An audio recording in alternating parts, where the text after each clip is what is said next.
daño ambiental en Chile. Y para partir, y tal como mencionamos, me comprometí en la clase anterior, hice un trabajo de revisar el log del chat de la conversación anterior, que estuvo muy interesante. Fue toda una discusión y un curso paralelo. Y voy a intentar responder muy rápidamente todas las preguntas que quedaron pendientes ahí. Así que voy a ir una por una y rápidamente intentar responder eh, lo que quedó pendiente. Entonces, la primera pregunta que quedó pendiente de la clase anterior es ¿quién y cómo se fiscalizan las empresas fuera del sistema? Aquí mi interpretación es que cuando hablan del sistema están hablando del CIA, ¿cierto? Eh, ¿quiénes, ¿Quiénes que fiscalizan? Depende. Ya, si esto es una actividad que debiera haber ingresado al CIA y no ingresó, eso también es competencia de la Superintendencia del Medio Ambiente y puede ser fiscalizado por la Superintendencia del Medio Ambiente como también por otros organismos sectoriales con competencia ambiental, dependiendo del tema. Si una minera va a estar Senageomin, si un proyecto agroindustrial probablemente va a estar el SAC, va a estar salud, no sé, si un tema sanitario va a estar la Superintendencia de Servicios Sanitarios, dependiendo del tipo de proyecto van a estar los organismos sectoriales y la superintendencia. Esa es la respuesta. ¿En qué parte del proceso del CIA se realiza la PAC? La PAC va en paralelo a la evaluación que van realizando los organismos con competencia ambiental de los antecedentes que va presentando el titular. En ese ciclo que conversamos, en que hay un ¿cierto? Este documento que consolida el servicio de evaluación ambiental con las observaciones de todos los organismos públicos con competencia ambiental y las adendas que va respondiendo el titular. Paralelo a eso, se están realizando el procedimiento de participación ciudadana y también paralelo a eso se podría estar realizando la consulta indígena si corresponde, que son instancias distintas a la PAC que está establecida por ley. La CC, la Convención Constitucional, puede cambiar que quien presida la comisión de evaluación sea el gobernador. Eso está el día de hoy establecido por ley. Entonces, en realidad, no es algo que queda en rango constitucional, eso puede ser modificado por rango legal. Si bien la designación de gobernadores, hay elementos que están regulados a nivel constitucional, ya a nivel legal se podría hacer esa modificación. Entonces, no requiere que sea la CC. Y ahí había un comentario que se dijo, que se menciona que lo que se dijo no es incorrecto. Ahí puse en paréntesis la persona. Si se dice algo que no es correcto, o que ese juicio lo conocen de otra forma, igual se agradece que lo indiquen, digamos, no hay problema. La idea es que sea un curso participativo y ágil también, para ir justamente retroalimentando esos puntos. Otra pregunta, ¿existe norma de emisión para gases de motores marítimos? Ahí me declaro incompetente, no conozco norma de emisión de motores marítimos, solamente de fuentes móviles terrestres. La norma lumínica y la migración de fardelas en Juan Fernández. ¿La nueva norma lumínica regulará ese tema? Directamente no, pero en parte sí. La actualización de la nueva norma lumínica justamente incorpora como objetivo de protección no solo los cielos como estaba el día de hoy, sino que también la protección de la biodiversidad. Entonces, directamente, quizás las fardelas de Juan Fernández no, pero sí como a nivel normativo general. Y por otro lado, las fardelas en Juan Fernández están, lo que falta es que se publique en el diario oficial el decreto del plan recoge, ¿cierto? Lo que vimos la semana pasada, estos planes de recuperación, conservación y gestión de especies. El plan de la fardela blanca ya está aprobado por el Consejo de Ministros. Lo que falta es la publicación en el diario oficial. Entonces, ahí estaría así regulado la norma lumínica, el plan recoge de forma específica. La mayoría de los PPDA son reactivos. ¿Existe alguna componente reactiva del Estado? Bueno, yo creo que eso es parte de lo que se estuvo como conversando y salía un poco del diagnóstico de cómo está funcionando nuestra institucionalidad ambiental. Eh, Hay un componente tibiamente reactivo, porque entendamos que los planes de descontaminación es porque ya está contaminado, ¿cierto? Y entonces ya la zona está saturada y tengo que descontaminar. Pero están los planes de prevención, que esos actúan cuando un contaminante no está aún superando la norma de calidad, sino que está cerca, en niveles de latencia que se llama. Entonces ahí lo que se tiene que hacer es un plan de prevención. Y efectivamente está esa herramienta que es preventiva, pero está por lo general ahí tiene otros problemas, que es el tiempo que demora en elaborarse. Pero sí, no es tan reactivo, pero hay algo. ¿Mm? ¿Cómo se evalúa el daño sobre el suelo al no existir norma de calidad? Bueno, ahí depende del caso a caso, pero por lo general lo que se usa en esos escenarios, digamos, en esos casos son ambientes de referencia. Entonces busco un ecosistema similar al que estoy estudiando, por lo general cercano, con las mismas características, evalúo el estándar que tiene esa zona y hago las comparaciones. Y ahí se usan técnicas de geoestadística. En otros países se le da tantas competencias a un solo organismo. Bueno, no conozco tantas legislaciones comparadas, pero, por ejemplo, em, o sea, hay organismos tan potentes como la Superintendencia del Medio Ambiente en otros países, sí, incluso con otros componentes. O sea, por ejemplo, yo daba el ejemplo la semana pasada de Brasil como normativa. El símil a la SMA en Brasil se llama IBAMA. Y por ejemplo, ellos, además de todo lo que ven, temas similares a la Superintendencia del Medio Ambiente, ven todo lo que es, por ejemplo, tala ilegal en el Amazonas. Y ellos tienen internamente un cuerpo armado. Ellos andan con armas en el Amazonas, por ejemplo. Eh, en el Perú, por ejemplo, el OEFA, que es el organismo de evaluación y fiscalización ambiental, que es el similar a la SMA de acá, también tiene tantos organismos por fiscalizar como la superintendencia. La diferencia es que en su origen, ellos, en la ley se estableció lo que ellos denominan un impuesto por fiscalización ambiental. Entonces, todas las empresas, en ese caso del sector eléctrico y minero, en el caso de Perú, anualmente tienen que dar un porcentaje de las utilidades al Estado para financiar la fiscalización ambiental. Y es un modelo muy interesante. Entonces el OEFA, si bien es un organismo que se creó casi en paralelo a la Superintendencia del Medio Ambiente en Perú, es por lo menos 6 veces más grande y con mucha más ampliación, mucho más distribución territorial en Perú, justamente porque tiene más recursos que lo pagan los mismos fiscalizados. En el caso de la EPA en Estados Unidos, que siempre se tiene como referencia, también debe fiscalizar mucho tipo de industrias, pero en el caso de la EPA también fiscalizan muchas normas llamadas sectoriales. Es un modelo muy similar al de Chile, ¿ya? Pero más enfocado con una potente legislación sectorial. ¿Qué es el REDC? El REDC es un instrumento de gestión ambiental que es el registro de emisiones y transferencia de contaminantes, donde en REDC hay muchos REDC en el mundo, muchos países han implementado estos sistemas que lo que buscan es generar información ambiental. Ese es el objetivo del REDC, conocer el estado ambiental de las emisiones y los contaminantes que existen en el país, cómo se están moviendo y cuándo están generando para efectos de elaborar políticas públicas. Eso es. ¿Quién fiscaliza la SMA? Fiscalizar directamente, no, pero está, como es un órgano del Estado, está sujeto a lo que Contraloría General al control de la Contraloría General de la República, quien controla todos los organismos del Poder Ejecutivo, por lo menos. ¿Es posible detener proyectos apelando al incumplimiento de los criterios de los planes de manejo?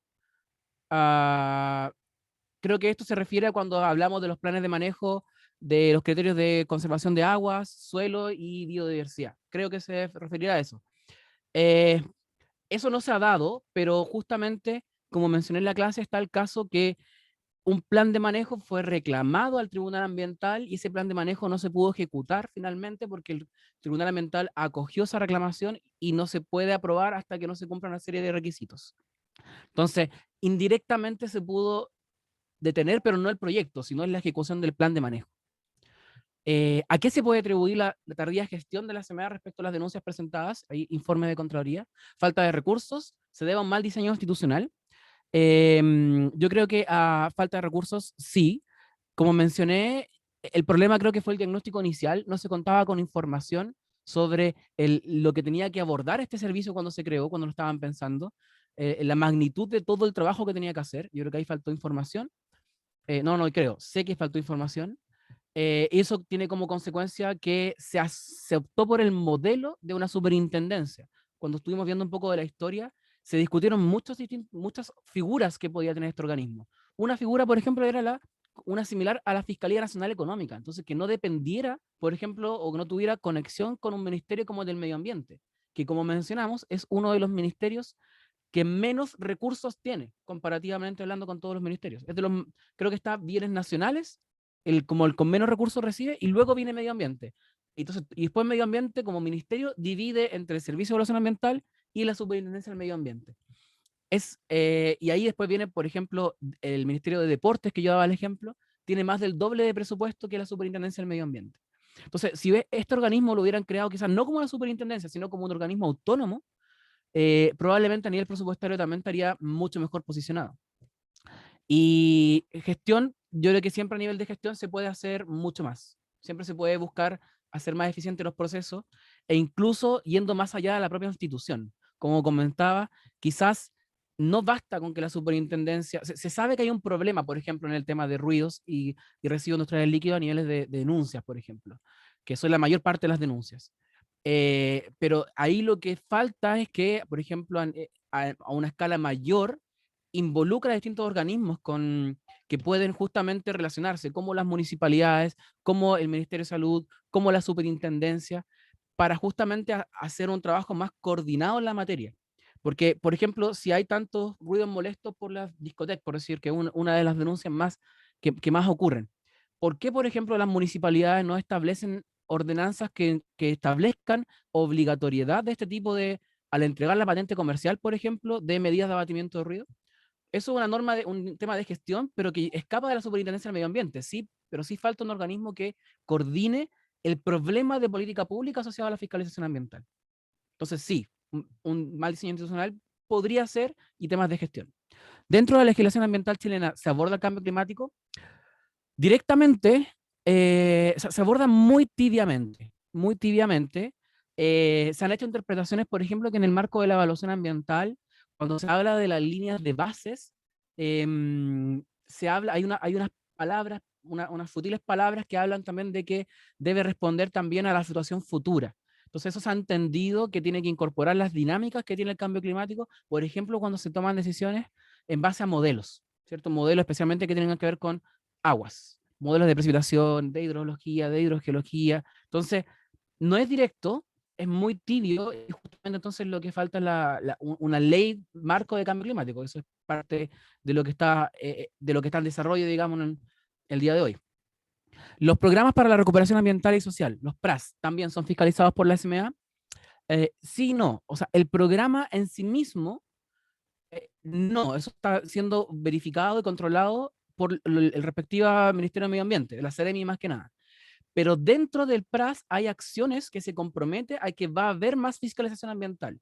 Entonces la Superintendencia del Medio Ambiente tiene, por ejemplo, programas especiales de fiscalización en zonas donde hay PRAS implementado. Entonces, pero no fiscaliza propiamente tal el PRAS, sino que fiscaliza a las empresas reguladas dentro del PRAS.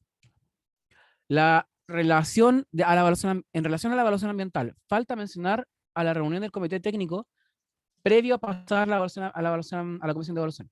Sí, efectivamente, cuando se elabora el ICE, después hay una reunión del comité técnico y de ahí resulta finalmente la postura que va a llevar al comité de ministros, perdón, a la comisión de evaluación, que es la que decide si un proyecto se aprueba o no se aprueba. Al sobrepasar una norma de calidad, ¿puede el Estado cambiar el funcionamiento o protocolo de una empresa privada? Sí. De hecho, eso es lo que cuando se implementa un plan de descontaminación ocurre, digamos. Se establecen nuevos límites, a veces más, o sea, no a veces, más estrictos que los que ya existen, y se establecen nuevas medidas mucho más estrictas. Así que sí. ¿Qué implica que se declare zona de sacrificio?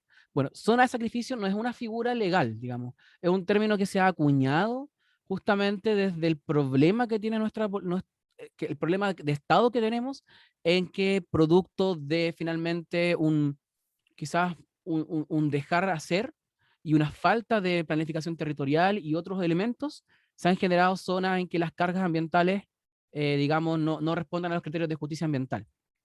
Entonces, no hay eso no es una declaración per se. No obstante, a las zonas de sacrificio justamente se le asocian los PRAS.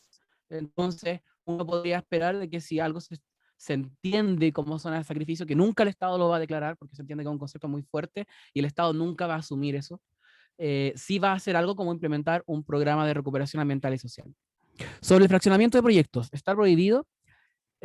Sí, no. A ver, fraccionar proyectos es una infracción, pero eso es cuando se hace con el objetivo de eludir el CIA. Porque en realidad lo que dice la norma es que tú puedes fraccionar proyectos, pero tú cuando ingresas a evaluación ambiental debes informar que este es un proyecto que se va a desarrollar por etapas. Es un proyecto, por ejemplo, uno puede decir, este es un proyecto inmobiliario que contempla 1000 casas. La etapa 1, que es la que estoy presentando ahora, evaluación ambiental, va a construir solamente 200 casas, y va a haber una etapa 2 que va a construir 500 y una etapa 3 que va a construir 300, por ejemplo. Y uno las describe someramente que hay un procedimiento para eso. Entonces, efectivamente, por ejemplo, la etapa 1 por sí sola no ingresaría, porque el límite para que un proyecto inmobiliario se evalúe ambientalmente dentro de una zona que tiene plan de descontaminación son 300 viviendas. Pero como está expresando y está declarando que es un proyecto que va a entrar por etapas, sí está ingresando porque en el futuro va a ser un proyecto de 1000. Entonces, fraccionar no está prohibido si se hace mediante el procedimiento correspondiente. Pero si lo haces sin informarlo y lo que buscas es eludir la evaluación ambiental, eso es una infracción ambiental. ¿La Seremia de Salud también sanciona a veces? No. Sí, sanciona temas sectoriales, y ahí están los que se llaman sumarios sanitarios, ya, que no son lo mismo que un procedimiento administrativo sancionador, que es lo que vamos a ver hoy día en un rato más. Sanciona temas propios de competencia de la Seremia de Salud. Y a veces hay problemas porque muchos de los temas propios de competencia de la Seremia de Salud también están regulados en un permiso ambiental. En esos casos, la prioridad la tiene la Superintendencia del Medio Ambiente. No obstante, si Salud sancionó, bueno, y ahí no hay mucho, inició el sumario sanitario por los hechos, no habría mucho que hacer, digamos. Ahí se configuran, quizás los abogados que están escuchando van a entender esto, esta figura del non bis in idem, que no pueden castigar a alguien 2 veces por los mismos hechos. Entonces, si la Seremia de Salud sancionó por ese hecho, difícilmente la Superintendencia del Medio Ambiente va a poder sancionar por los mismos. Demora, demora de los procedimientos sancionatorios de la SMA.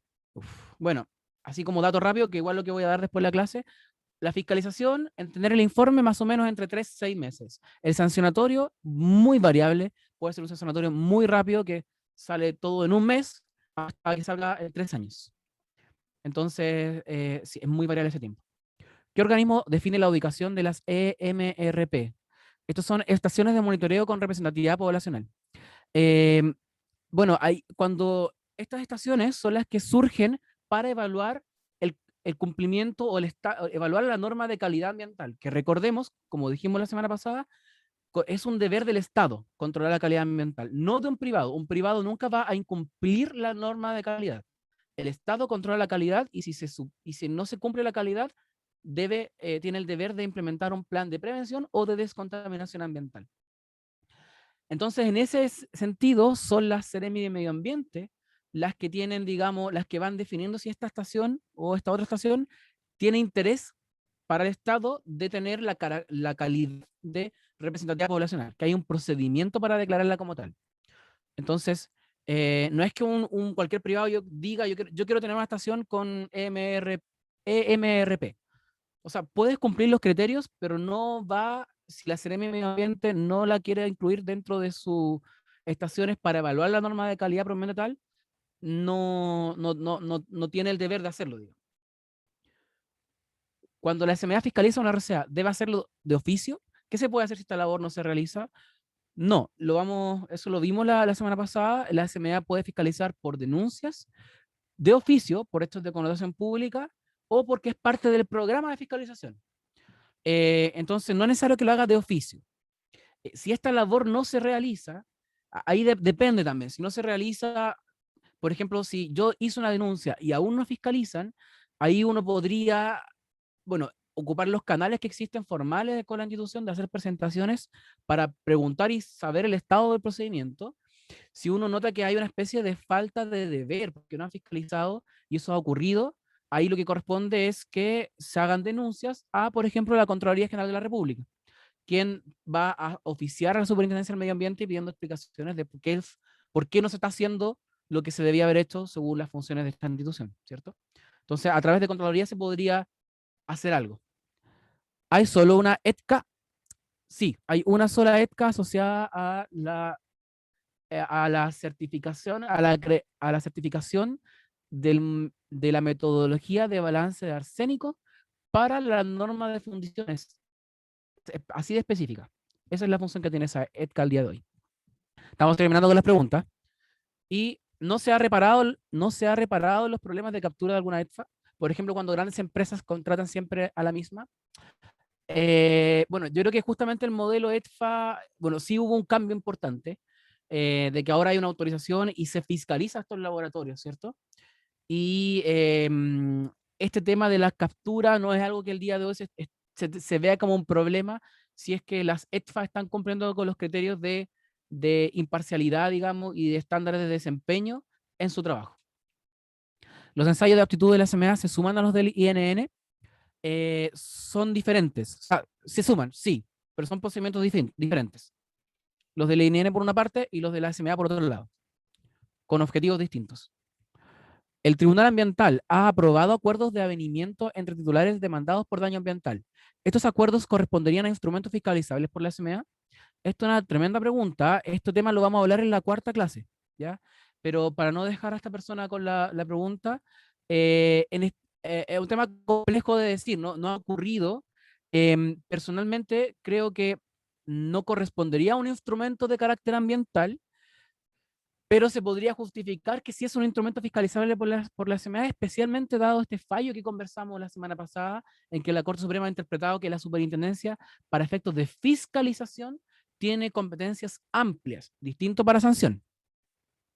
Y por lo demás no existiría una sanción por incumplir un plan de reparación por daño ambiental. Ahí hay un problema jurídico que preferiría no explicar ahora porque me voy a demorar mucho y que lo podemos tratar sí en la última clase.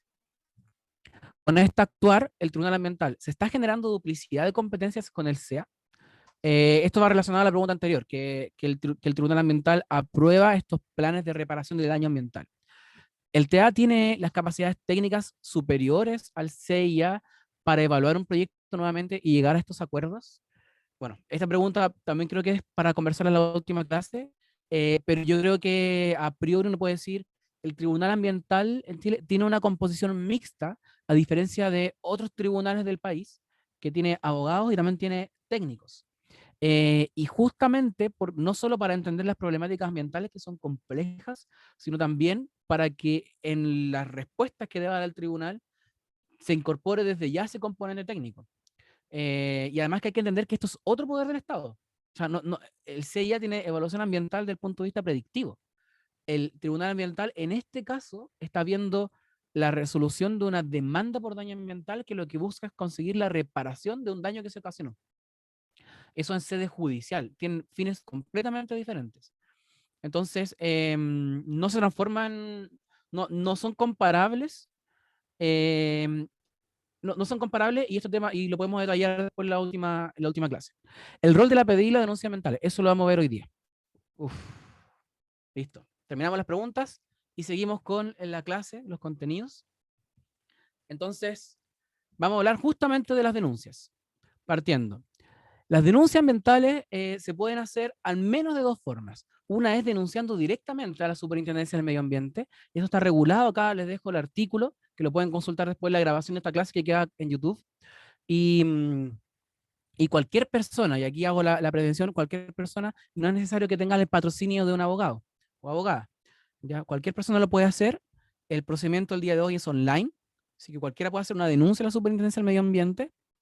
¿Y qué se logra con esto? Bueno, primero, la superintendencia tiene el deber de informar en un plazo no superior a 60 días hábiles como qué pasó con la denuncia. Por lo general lo que informan es que fue ingresada y se asigna un rol y se dice que se va a investigar. Y esa es como la comunicación que el día de hoy se tiene. Esa es la respuesta. Ahora, si a propósito de mi denuncia se gatilla una fiscalización y después se gatilla un procedimiento sancionatorio, eh, como denunciante, yo soy parte de ese procedimiento sancionatorio, yo puedo presentar, por si no fuera, puedo hacer ver puntos de vista y apreciaciones sobre los antecedentes que se expongan en ese procedimiento. Así que ahí se tiene la calidad de interesado, uno puede ahí debatir ciertos puntos que la empresa, que el denunciado, por ejemplo, indica, o incluso si la SMA no consideró algo que en mi denuncia sí yo estimé que era necesario considerar, también se podría relevar. Por otro lado, y este más que nada se lo doy como una especie de tips, de datos, ¿ya? Especialmente a la gente aquí de organizaciones de la sociedad civil, porque otra forma de denunciar es a la municipalidad. Y uno podría pensar que es una vuelta un poco más larga, ¿ya? La denuncia a la municipalidad para que llegue a la superintendencia del medio ambiente en realidad es todo lo contrario. Es una vuelta más corta, pese a que hay más organismos en la cadena. Voy a mutear aquí. Ay, no sé, ¿hay alguien con micrófono prendido? No, no tengo para mutear. Bueno, sigo acá. En la ley de base del medio ambiente, en el artículo 65, como está indicado aquí, dice que las municipalidades van a recibir estas denuncias que formulen los ciudadanos, digamos, y las va a poner en conocimiento de la Superintendencia del Medio Ambiente. ¿Y por qué yo digo que puede ser un procedimiento más ágil? Porque a diferencia de que cuando uno denuncia directamente como ciudadano a la Superintendencia del Medio Ambiente y este organismo me tiene que responder en 60 días hábiles, la superintendencia, para que los municipios puedan dar cumplimiento a esta otra parte del artículo, debe responderle a los municipios en 30 días, ¿ya? Entonces, hay un deber de la superintendencia de responder más rápido las denuncias de los municipios. Entonces, si hay un problema relevante en su zona, en sus comunidades, justamente puede ser un medio más eficiente ingresar la denuncia a través de las municipalidades en vez o en paralelo a la denuncia directa a la superintendencia del medio ambiente. Esto se hace, como dije, en el portal web. Aquí dejo el link para las personas que no lo conocen, denuncias.cma.gov.cl. Está todo el procedimiento, un formulario que se ingresa en clave única. Y aquí, ¿qué es relevante? Porque esto no es un problema menor, digamos. Bueno, si mi denuncia no es respondida, ¿cierto?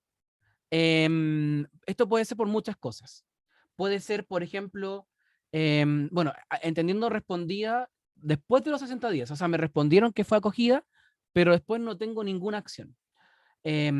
Como comentamos y como está este informe, estas noticias que hubo hace pocos meses de el informe de Contraloría, de que la superintendencia tiene muchas denuncias atrasadas, eso es cierto. Muchas denuncias tienen más de 3 años incluso que no son respondidas. Pero ahí lo que puedo hacer es justamente hacer nuevas presentaciones a la Superintendencia del Medio Ambiente para reactivar y dar cuenta que el problema sigue ocurriendo. También otras formas, por ejemplo, pedir reuniones de lobby, que eso se pueden pedir a través del portal web, para hablar con los jefes de oficina de la región respectiva de la Superintendencia del Medio Ambiente, para hacerle ver el problema y quizás darle cuenta de la prioridad de esa denuncia por sobre otras. O si realmente no hay caso, ahí está la denuncia a la Contraloría General de la República, por ejemplo, para, digamos, presionar, digamos, de que mi denuncia sea atendida. Esto sí responde principalmente a la sobrecarga como que tiene la Superintendencia del Medio Ambiente por la cantidad de denuncias y fiscalizados que tiene que hacer, como vimos la clase pasada, digamos.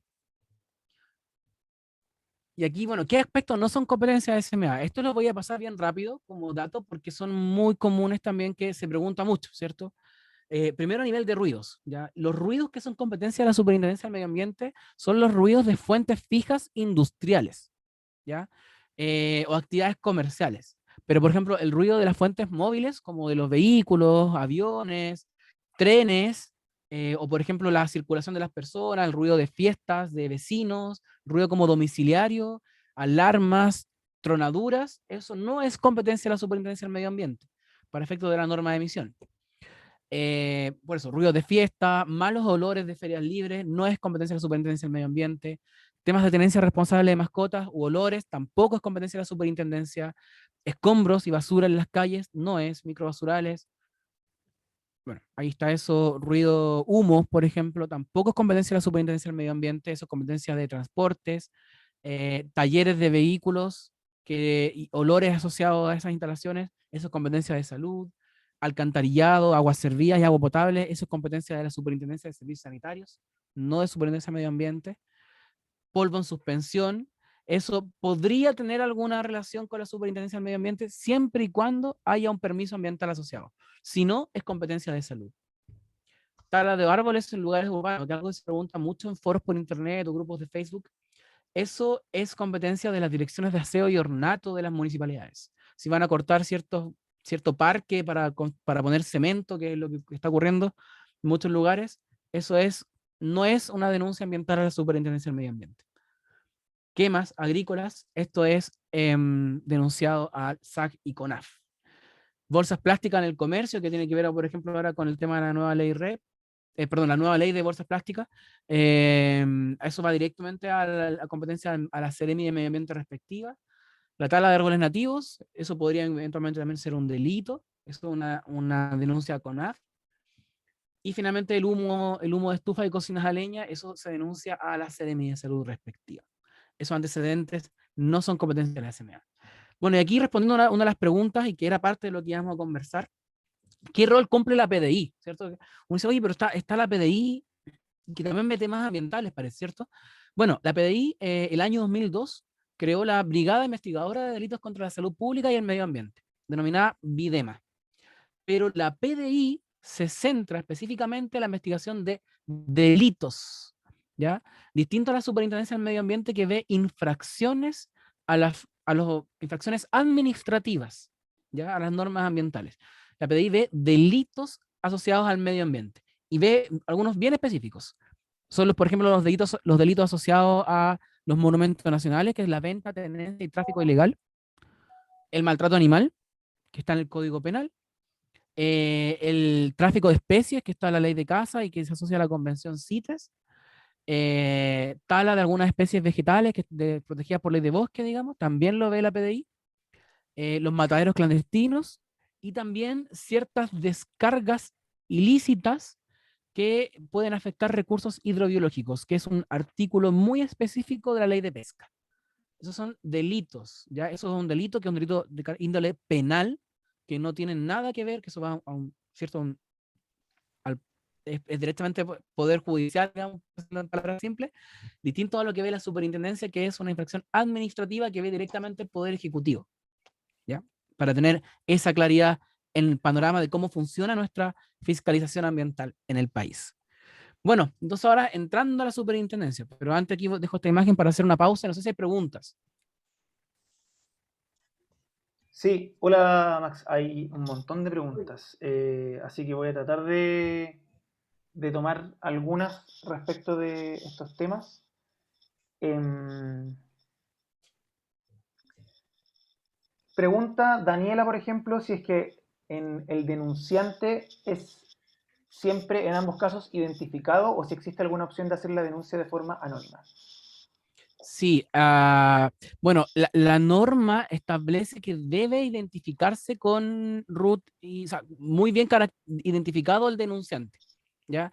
Eso establece la norma. No obstante, se puede pedir reserva, o sea, se tiene que identificar uno, pero para efectos públicos, uno podría pedir la reserva de ese antecedente a la Superintendencia del Medio Ambiente, cuando uno hace la denuncia. Preguntan también, en la misma línea, o sea, similar. ¿La denuncia del municipio es viable aunque no haya instrumento de planificación territorial que limite o regule el proyecto que está cometiendo la falta? ¿Se requiere IPT Eh, para la denuncia?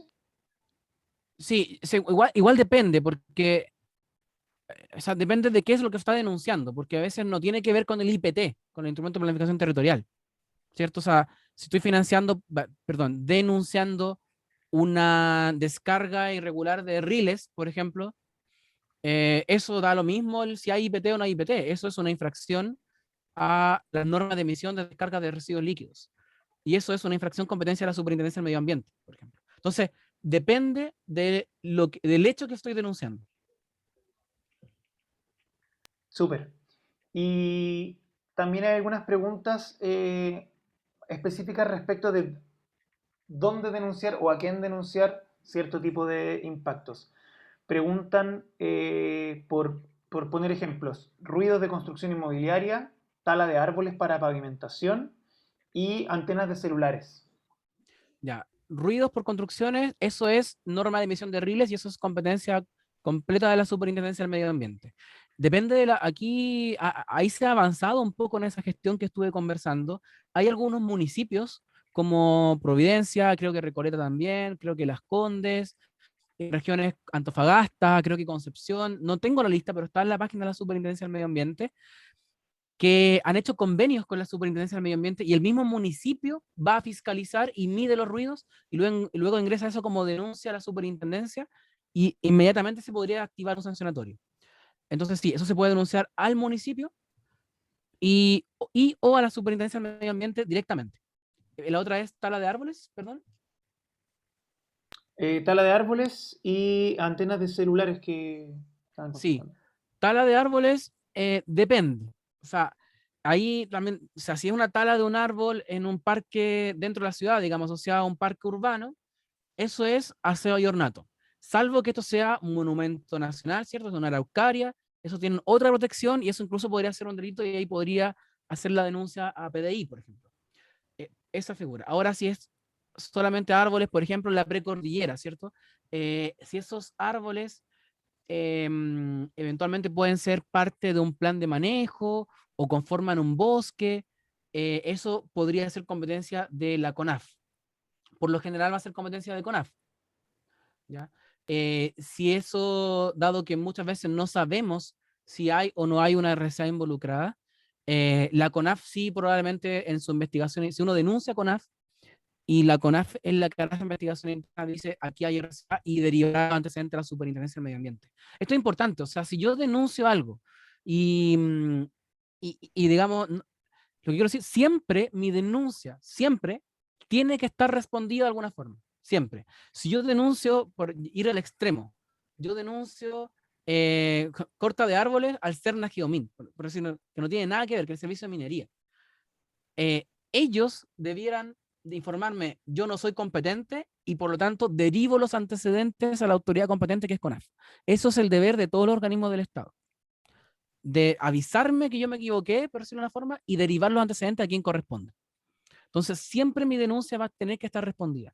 Y aquí un tema que olvidé mencionar, pero quizás parece que igual lo tengo en una lámina después, incluso las denuncias de la Superintendencia del Medio Ambiente, cuando ya ha pasado mucho tiempo, también uno puede exigir ahí la respuesta porque no puede quedar abierta.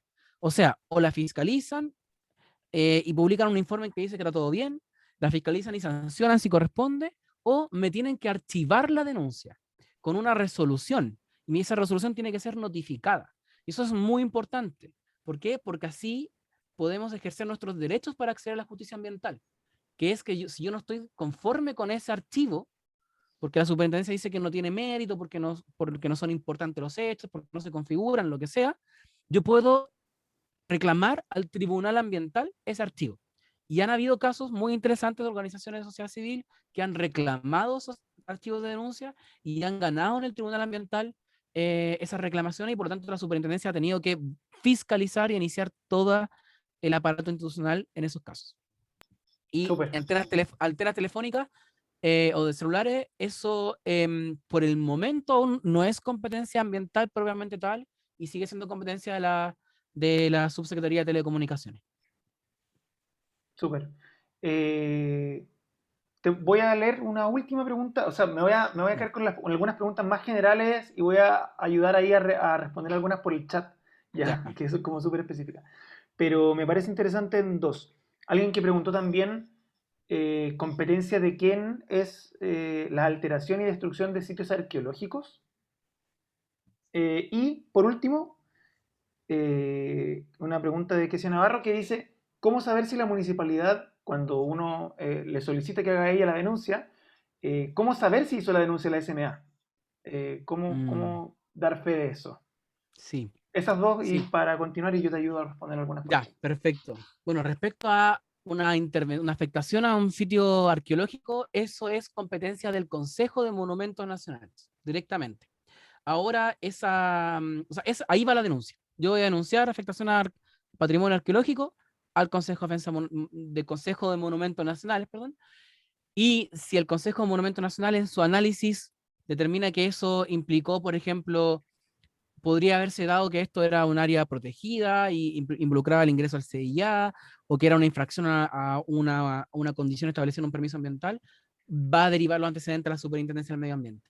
Pero el primero ahí en interesado es el Consejo de Monumentos Nacionales, lo que no quita que yo podría denunciar paralelamente a la Superintendencia del Medio Ambiente, porque por un lado podría ser una infracción al reglamento y a la ley de monumentos nacionales, y por otro lado podría ser una infracción a un permiso ambiental, por ejemplo.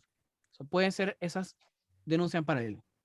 Ahora, respecto a cómo saber si el municipio tramitó mi denuncia, ahí, como los procedimientos de cada municipio no están estandarizados y son caso a caso, digamos, ahí es simplemente catetear en buen chileno al municipio respectivo para saber qué pasó. O sea, no hay otra forma, digamos, no hay otra forma de preguntar, bueno, ¿qué pasó con mi denuncia? Pero por lo general, como están asociados, en muchos casos están asociados a indicadores de gestión interna. Y eso implica que hay plata si lo hacen bien, si gestionan esto en tiempo. Entonces, en esas cosas los servicios públicos funcionan. Bien, Súper. Hay más vamos preguntas entonces. porque de este tema da para mucho, pero continuemos y después sigamos Sí, acumulando más. sigamos. Bueno, voy a contar un poco de entrar el procedimiento de fiscalización y luego voy a empalmar rápidamente con el procedimiento sancionatorio, que es bien complejo, y ahí yo creo que van a haber otras preguntas también. El procedimiento de fiscalización, o sea, la forma en que voy a fiscalizar, está regulado en una resolución de la Superintendencia del Medio Ambiente, que es la 1184 del año 2015. Y ahí se regulan todas las etapas del procedimiento de fiscalización. La fiscalización no es solo cuando va a terreno la persona y constata hechos en un acta, ¿cierto? Esto en realidad parte de mucho antes, una planificación que en algunos casos puede llevar varios meses de planificación de estudio de, por ejemplo, informes de seguimiento ambiental, literatura, denuncias ambientales, se va a terreno, se toman muestras, y quizás después de todos esos análisis previos, ahí recién se va a fiscalizar alguna industria o alguna empresa a terreno, o incluso muchas veces ni siquiera se va a terreno y simplemente con antecedentes secundarios de seguimiento ambiental, por ejemplo, que es muchos monitoreos que las empresas tienen que hacer por obligación en el marco del cumplimiento de sus permisos ambientales. Eh, eh, Perdón, me lo un momento. Incluso, bueno, a veces no tienen que ir a terreno y pueden emitir un informe con esa información.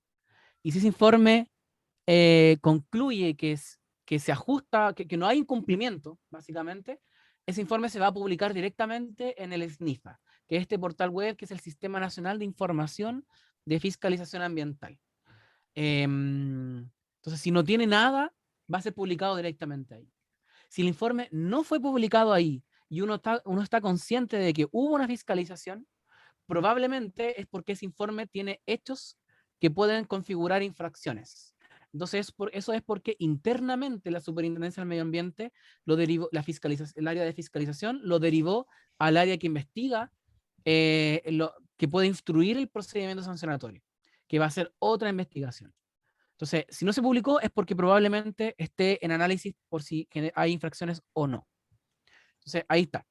Y si el informe no lo publican, bueno, es por eso muy probablemente. Eso, eso, Vale. eso voy a aplicar, bueno, como dato a todos. O sea, aquí yo sé que hay consultores ambientales y encargados ambientales de empresas, si lo fiscalizaron y su informe ya han pasado más de 6 meses de la fiscalización y no está publicado, probablemente es porque tiene hallazgos que fueron derivados del área sancionatoria. Bueno, pero ¿el informe puede mantenerse reservado para asegurar el éxito de la investigación? Sí. Ya, aquí el tema es hasta cuándo, ¿cierto? O sea, se han hecho muchas consultas de transparencia, en los primeros años se hacían muy masivamente, pidiendo a la superintendencia que publicara estos informes. ¿Por qué? Porque, como comentábamos, tiene retrasos importantes, ¿cierto? En algunos casos más de 3 años incluso. Y la superintendencia negaba la entrega de estos informes porque podían afectar justamente la investigación. Pero aquí hubo una sentencia de la Corte Suprema. Esto fue un procedimiento que inició ante el Consejo de la Transparencia, que, y que lo que dice finalmente la Corte Suprema, que en este caso, y rol que se los dejo para que lo consulten después cuando vean la presentación en YouTube, dice que la reserva de los antecedentes de fiscalización no es legítima cuando transcurren más de 2 años desde la fiscalización. ¿Ya? Entonces, si uno sabe que fue fiscalizado porque es encargado ambiental de una empresa o porque uno es parte de una sociedad civil y uno sabe que se hizo que mi denuncia conllevó una fiscalización y han transcurrido más de 2 años y aún uno no ve nada público, uno podría exigir que esos antecedentes sean informados. Bueno, además, ¿qué otras cosas puede hacer la superintendencia en la potestad fiscalizadora? O sea, además de ir a terreno, pedir antecedentes y ahí contratar un acta, ¿qué puede hacer? Bueno, si los antecedentes dan cuenta que hay una situación de riesgo para la salud de las personas o para el medio ambiente, puede solicitar, por ejemplo, que se dicten medidas provisionales o urgentes y transitorias, que son dos figuras jurídicas distintas, pero que pueden conversar. En la lámina siguiente voy a detallar un poco en qué consisten esas medidas. También puede requerir información, puede citar a declarar a trabajadores o directivos de la empresa, esto ha ocurrido. También puede directamente, si considera a su juicio que esto es una ilusión al sistema de evaluación de impacto ambiental, puede pedir directamente requerir el ingreso, ¿cierto? Otras potestades que no están establecidas por la ley, pero la superintendencia lo ha adoptado como parte de su gestión, están estas que, bueno, acá lo puse en un color verde, que está lo que se está implementando, que es la corrección temprana de hallazgos menores. En los primeros años de la superintendencia del medio ambiente, dado el desconocimiento y digamos, bueno, sí, el desconocimiento más que nada y el temor de hasta dónde se podía, em, era relevante constatar. Uno puede ver informes de fiscalización que constataban hechos, por ejemplo, que la tapa de un basurero estaba abierta, o que habían perros dentro de un área en que no debía haber perros. Y no estoy hablando de parques nacionales, sino como dentro de instalaciones industriales. Hallazgos que uno puede decir no son tan relevantes si los comparas con, por ejemplo, la superación en los contaminantes de la pluma de emisión, o por ejemplo, que no se realizó la compensación ambiental, ¿cierto? Entonces, ahí lo que está haciendo en los últimos años la Superintendencia del Medio Ambiente es que estos hallazgos que son de índole menor, eh, da un tiempo para que sean subsanados. Por ejemplo, que encontró un tambor con residuos fuera de la bodega de residuos. Entonces, eso puede ser corregido casi en el instante, ¿cierto? Entonces, bueno, corríjalo, por favor, guarde los residuos donde corresponde.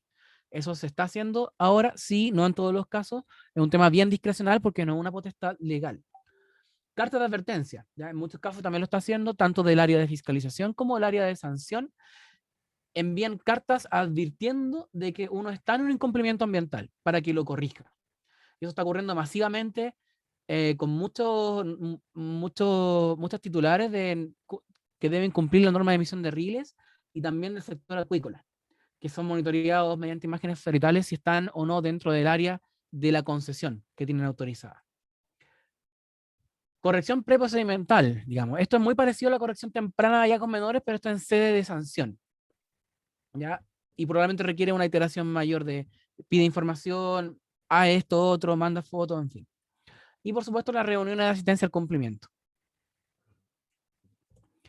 Medidas provisionales. Aquí muestro una foto, esto es un caso real, es un vertedero en la región de los lagos, en que fueron a fiscalizar y se encontraron con esto.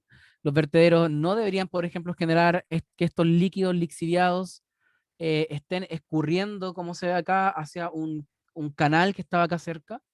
Entonces la superintendencia fue, constató esto y dictó, dado que había una situación de riesgo para el medio ambiente y para la salud de las personas también en este caso, decretó una medida provisional en este caso, que son variadas, ¿ya?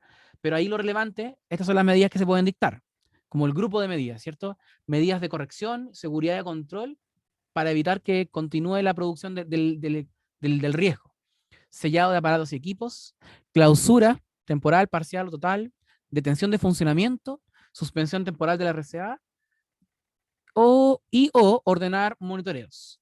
Estas tres las destaco, es sumamente relevante tenerlos presentes porque son las más intrusivas y por ser las más intrusivas requieren sí o sí ser autorizadas por el Tribunal Ambiental. A diferencia de las otras, de la letra A, letra B y letra F, que la superintendencia las puede dictar directamente sin consultarle al Tribunal Ambiental. Entonces, estas de acá, C, D y E, requieren, por lo tanto, antecedentes que acrediten muy bien eh, la ocurrencia, que se quiere evitar el daño inminente. Eso es lo que busca como a nivel de configuración. ¿Ya? Lo que sí, todas las medidas, ya sea que se autoricen por el Tribunal Ambiental o que dicte directamente la Superintendencia del Medio Ambiente, tienen una duración máxima de 30 días, que son renovables, ¿ya? Esos 30 días es máximo solo cuando se dictan las medidas dentro del procedimiento sancionatorio. Si las medidas se dictan antes de iniciarse un procedimiento sancionatorio, tienen una duración máxima de 15 días y no son renovables. ¿Por qué? Porque lo que se espera es que, dado que hay una situación de riesgo, se dicten las medidas, se corrija el riesgo e inmediatamente la superintendencia instruya un procedimiento sancionatorio. Eso es lo que busca, digamos, el sistema, para que esto no esté eternamente ahí en medidas. ¿Ya? Han habido situaciones especiales con medidas no del tipo provisional, y ahí quizás esto es un dato más para la gente que se dedica más a la abogacía, que son las llamadas urgentes y transitorias, ya que no tienen en su articulado, digamos, la limitación de los 30 días. Entonces algunos tribunales han permitido una duración de 2 a 3 meses incluso. Son situaciones bien excepcionales. Bueno, en relación a la ponderación de los hallazgos, o sea, una pregunta bien aquí relevante. ¿Toda desviación es un incumplimiento? Es un tema que se ha discutido bastante, em, eh, y hay muchas interpretaciones, pero en lo simple, efectivamente, toda desviación, si es, digamos, efectivamente puede ser un incumplimiento, más no necesariamente implica que la superintendencia va a instruir un procedimiento sancionatorio. Tal como comenté, existe esta figura, por ejemplo, de la corrección preprocedimental. Y si son hechos que si bien son infracciones, porque, por ejemplo, encontrar el tambor de residuos peligrosos fuera de la bodega de residuos peligrosos es una infracción, como es algo que puede ser corregido, a veces muy puntual, a veces de magnitud muy menor, y puede ser corregido muy rápidamente. En algunos casos como eso, la superintendencia opta por no formular cargos, sino que pedir la corrección inmediata de eso. Entonces, y ahí no se genera una infracción, porque la infracción se genera al final de un procedimiento sancionatorio, por ejemplo.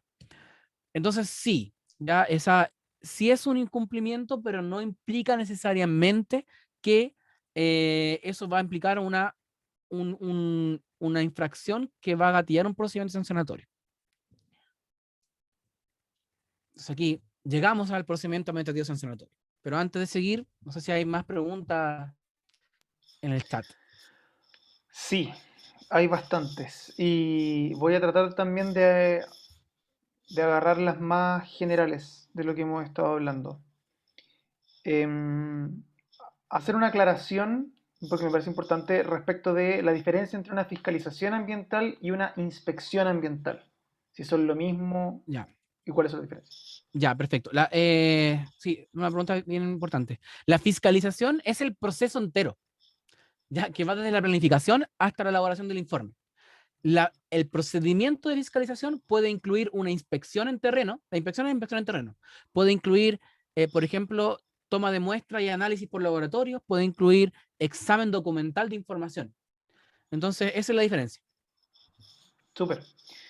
Em, otra pregunta bien interesante es, preguntó Rafael, cuando se incumplen las medidas de mitigación, por ejemplo, de un estudio de impacto ambiental, ¿existe algún tiempo para denunciar ese incumplimiento cuando se trata de este tipo de instrumentos?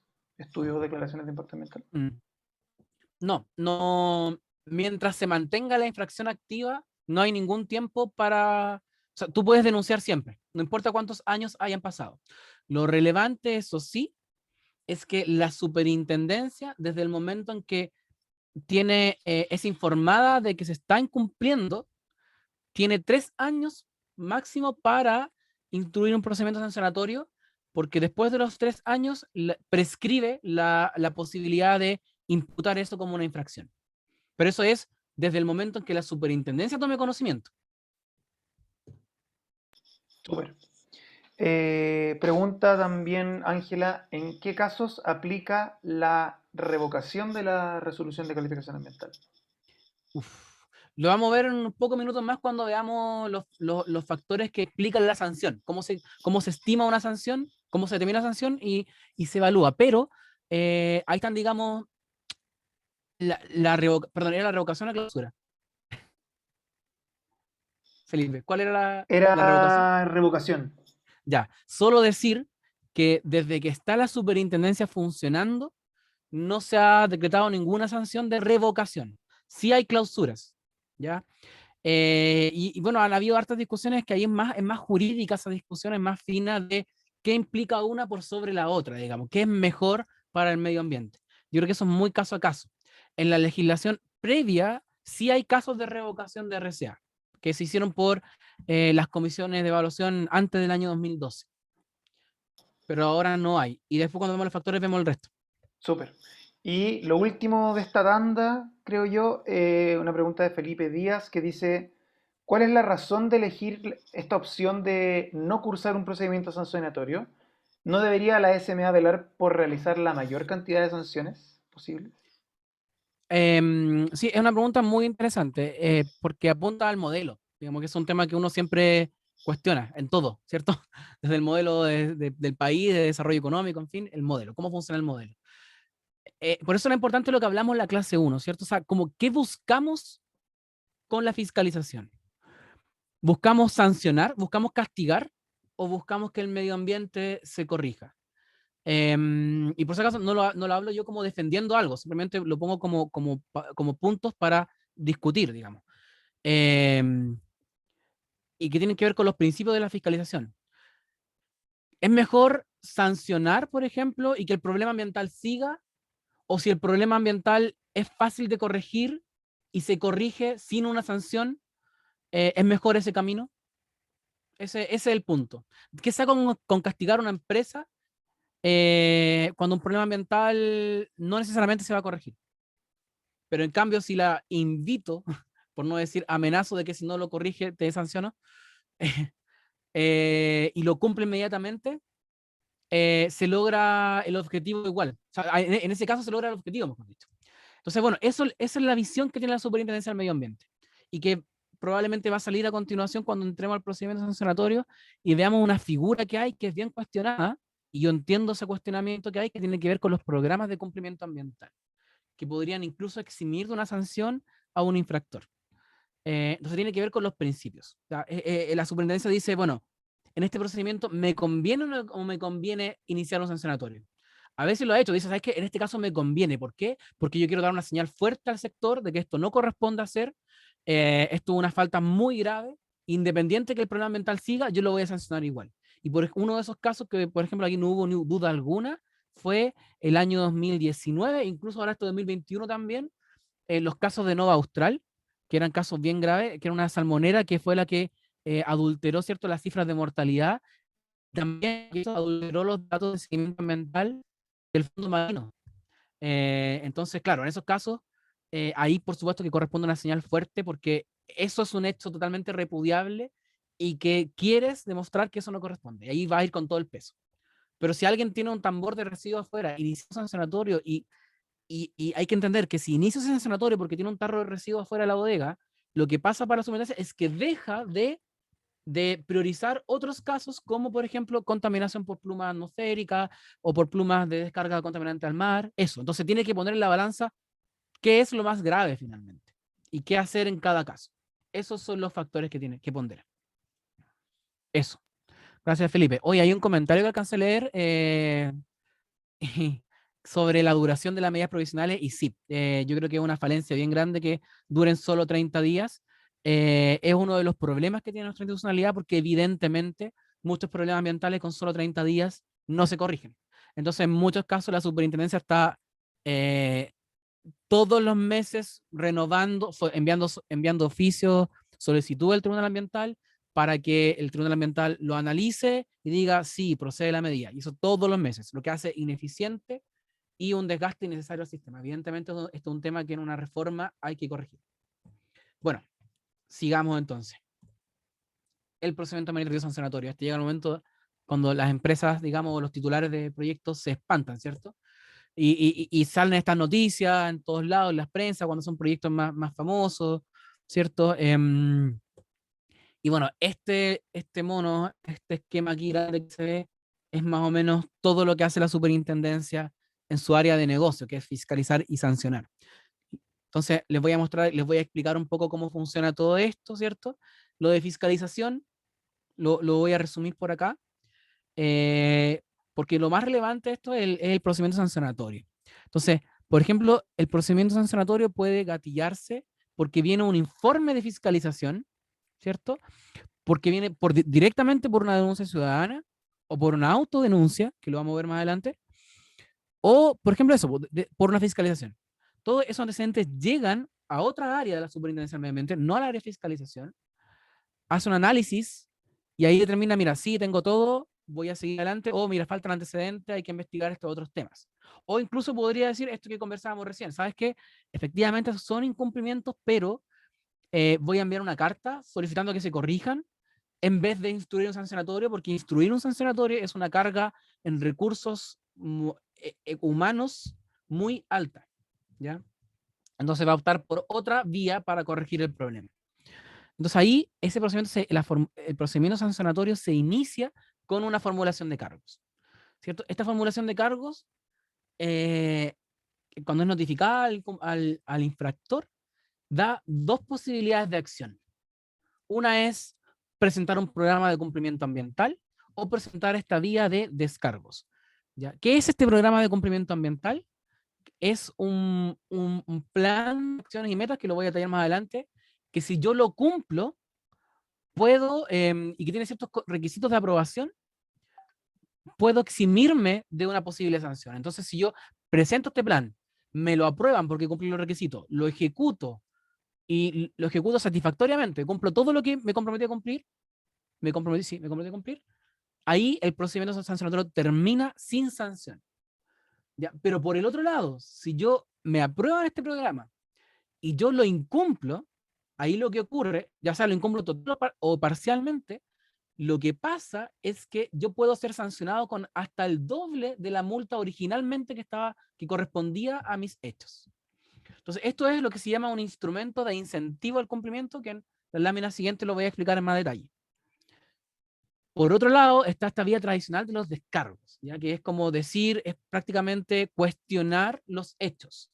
Uno puede cuestionar los hechos o puede no cuestionar los hechos, pero cuestionar, por ejemplo, la gravedad de los hechos, decir, mira, en realidad sí, yo me equivoqué en esto, pero en realidad no es tan grave por estos motivos. Entonces ahí uno va jugando con, eso más una estrategia jurídica, uno va jugando con distintos factores que permitirían, por ejemplo, que mi sanción, si es una multa, sea más baja. Entonces, bueno, esto que aquí la empresa presenta los descargos, ¿cierto?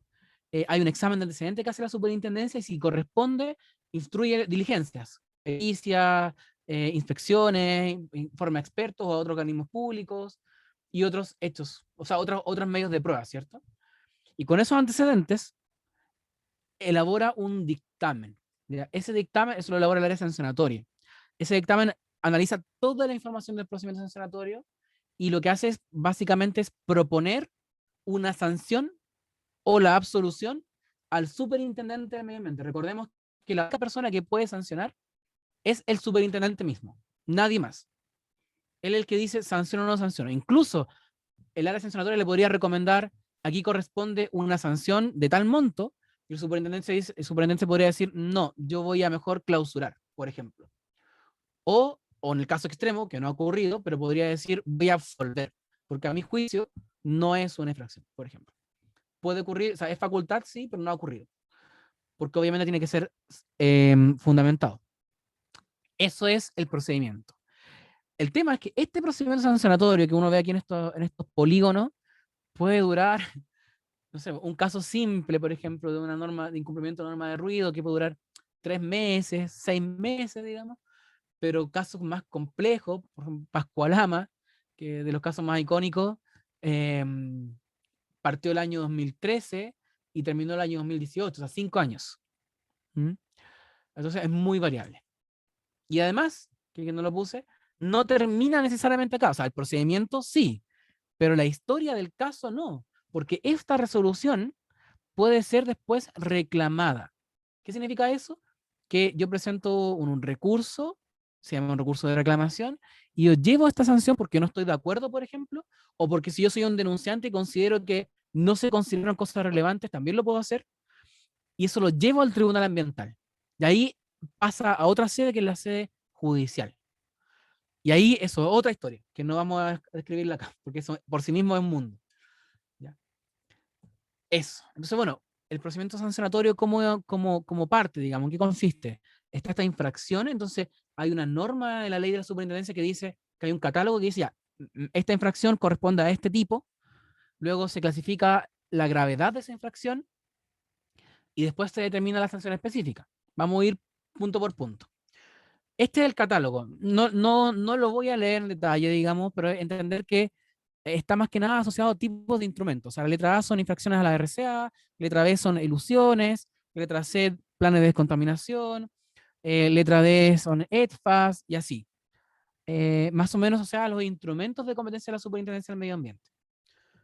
Como se incumplió este instrumento, este tipo de instrumento, ¿cierto? Y también hay una categoría residual que es el otros, que es la letra N.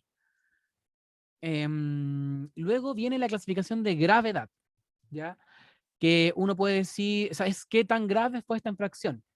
Para decir que ya hay criterios para definir eso. Por ejemplo, si mi infracción causó daño ambiental no susceptible de reparación, es gravísimo. O que haya afectado gravemente a la salud de la población, también. Entonces acá hay una mezcla de criterios. Hay criterios como asociados a afectaciones y los otros como a comportamientos o conductas. Por ejemplo, si mi infracción consistió en encubrir una infracción gravísima o no permitir o evitar el ejercicio de las atribuciones de la Superintendencia del Medio Ambiente. Por ejemplo, negarme a que me fiscalicen. Eso podría ser clasificado como gravísimo. También eludir el CIA, si mi proyecto era un EIA, también es gravísimo. Y la reincidencia de infracciones graves. Acá está el catálogo de lo que son infracciones graves, que por ejemplo hay daño ambiental, pero a diferencia del otro, esto sí es reparable. En el otro caso había daño, o sea, afectación grave a la salud de la población cuando es grave, gravísimo, y grave sería un riesgo significativo, no una afectación, aquí es el riesgo, la potencialidad de, ¿cierto? Y otras circunstancias. Y luego las leves, que es la categoría residual, o sea, todo lo que no cumplió estos criterios va a ser leve. ¿Cuál es la importancia de esta clasificación? Es que determina los rangos de las posibles sanciones. Una infracción gravísima puede llegar hasta una multa de 10.000 UTA, ¿ya? Y esto lo destaco, por ejemplo, a diferencia de la institucionalidad previa a la Superintendencia del Medio Ambiente. Ahora olvidé el número concreto, no recuerdo si eran 500 o 1000 UTM, ¿ya? UTM, una UTA son 12 UTM, ¿ya? Entonces, para que entendamos el grado de magnitud. Entonces, aquí las multas aumentaron significativamente. Aquí cabe la pregunta siempre, bueno, pero ¿sigue siendo más rentable pagar la multa que cumplir? Bueno, eso lo vamos a responder en unas láminas siguientes. Más o menos aquí puse los montos en peso con la ajustado a la UTA de ahora, de julio. Entonces, la infracción gravísima que sí se han cursado de 10.000 UTA, llegan a los 6.200 y tantos millones de pesos, y que independiente que sea una empresa grande, este monto siempre duele. ¿Mm? Bueno, aquí están, ¿cómo determino la sanción? ¿Ya? Esto no es menor, es un tema bien complejo y bien innovador a diferencia de otros organismos públicos. La superintendencia por ley debe considerar estos criterios de esta nube de acá. Estos de acá son voluntarios, por decirlo de una forma, pero estos de acá están establecidos por ley. Para determinar la sanción específica debe ponderar cada uno de estos criterios, que si se causó daño o peligro, el número de personas que pudo afectarse, también la potencialidad, el beneficio económico percibido, ¿ya? Eso tiene que ver, por ejemplo, con si es rentable o no incumplir o incumplir, la intencionalidad respectiva, la conducta anterior del infractor, la capacidad económica del infractor, el grado de ejecución de un programa de cumplimiento, ¿cierto? Cuando vimos esta circunstancia que sin cumplir el PDC puede llegar hasta el doble, el detrimento de un área silvestre protegida y otros criterios que establece la ley. Y en esos otros criterios, la superintendencia ha definido estos. Este que tiene un nombre más o menos inentendible para quienes no somos abogados, que dice importancia de la vulneración al sistema jurídico de protección ambiental. Para traducirle este un lenguaje más simple, es como la importancia de la infracción. ¿Y qué significa eso? Obviamente, ¿qué es más grave? Si yo tengo que monitorear un año, todos los meses, o sea, tengo que monitorear todos los meses en un año, y yo incumplí un mes o incumplí 10 meses, ¿cierto? Finalmente es eso. O sea, es más grave incumplir los 10 meses. Eso es lo que pone esta circunstancia, que es un factor finalmente, un factor discrecional de qué tan importante es esa infracción. La cooperación o la falta de cooperación, la adopción de medidas correctivas, la presentación de la autodenuncia y también actualmente las circunstancias sanitarias COVID, lo está ponderando también, como factor que atenúa, reduce el monto de una multa.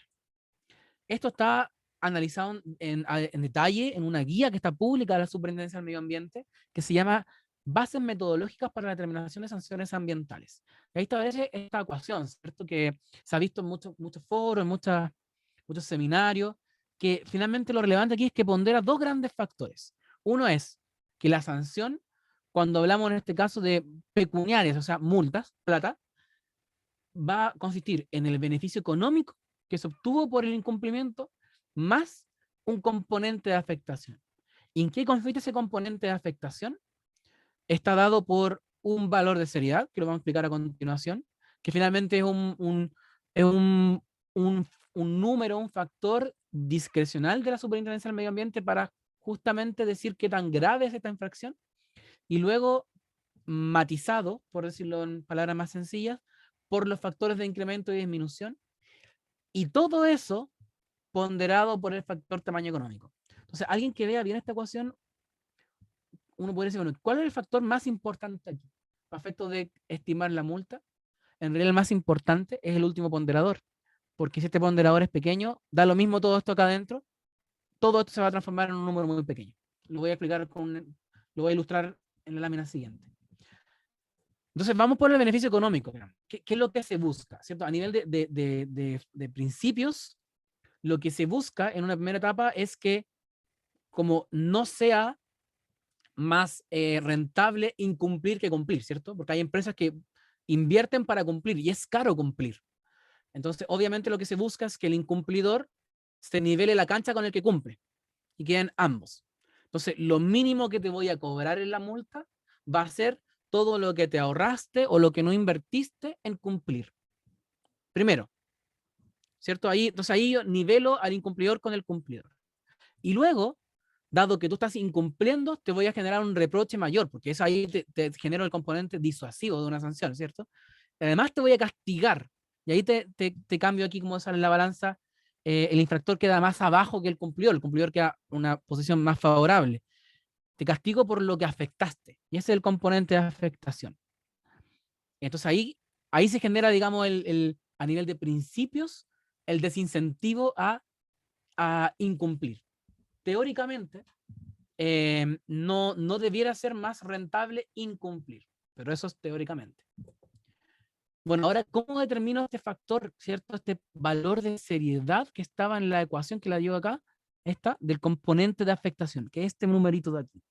Que ese número es el clave, es un número que no es público, es un número que digamos que todo el mundo quiere, que se dedica a estos temas quiere saber, pero finalmente es un número que se mueve en esta curva, en esta función, y el rango de la curva en el que se mueve depende de estos criterios. Si esa infracción generó o no generó riesgo finalmente. Entonces, en función de eso se asigna un puntaje. Por ejemplo, yo voy a decir, eh, a nivel de ejemplo para la clase nomás, bueno, una elusión de una vía le voy a asignar, porque no generó efectos, pero sí un riesgo, voy a generar 60 puntos. Ah, ya, perfecto. Entonces ahí me empiezo a mover ciertos rangos de UTAS. Y luego hago el juego con los factores de incremento y disminución. O sea, si tuve, por ejemplo, si cooperé con el procedimiento, si corregí el problema, si mi grado de participación es bajo, si tengo reprochable conducta anterior, bueno, entonces me va a disminuir la multa. Pero por otro lado, si yo tuve intencionalidad, tengo una conducta anterior negativa y otras más, eso me va a aumentar ese valor. Pero todo eso, como dije, en realidad, todo este factor, y ahí se lo dejo a colegas que también se dedican a esto, que trabajan en este ámbito, puede no ser tan importante estos factores si es que el tamaño económico de la empresa, por ejemplo, es pequeño. Porque una microempresa se le aplica un factor de tamaño económico de un 0,1 a un 1,5%. ¿Qué significa eso? Que, por ejemplo, toda esta ecuación, todos estos números, yo lo multiplico acá por 0,15. Perdón, 0,015. Entonces el número queda disminuido a su máxima expresión.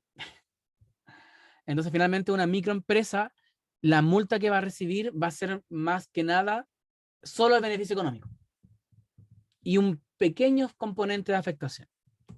Por otro lado, las empresas grandes no tienen un descuento, por decirlo de una forma, por este factor. Así es como funciona la determinación de una sanción. Obviamente detrás de esto hay muchos cálculos, muchos estudios y muchos antecedentes que justifican cada una de estas decisiones, digamos. Porque es un proceso bien complejo y que por ley debe hacerse en todos los procedimientos sancionatorios. Entonces, se imaginan que por cada tambor de residuos que no está en la bodega tenga que hacer toda esta investigación, lo que implica la carga al Estado. Entonces, claro, ahí está la necesidad, por ejemplo, de implementar procedimientos diferenciados por gravedad, por decirlo de una forma, ya sea del instrumento o de la infracción. Por eso la superintendencia también se ve tan sobrepasada y también cuando uno ve los números ve que fiscalizan al año 10.000, pero sancionan 300. Por eso, porque la carga de un sancionatorio es muy grande. Porque cada uno de estos números implica un gran estudio, digamos. Y además se suma esto, que es esto, los instrumentos de incentivo al cumplimiento. O sea, cuando a mí me formularon cargos, viste que yo le dije, está esta vía del programa de cumplimiento. Pero no es el único instrumento de incentivo, se lo voy a mostrar.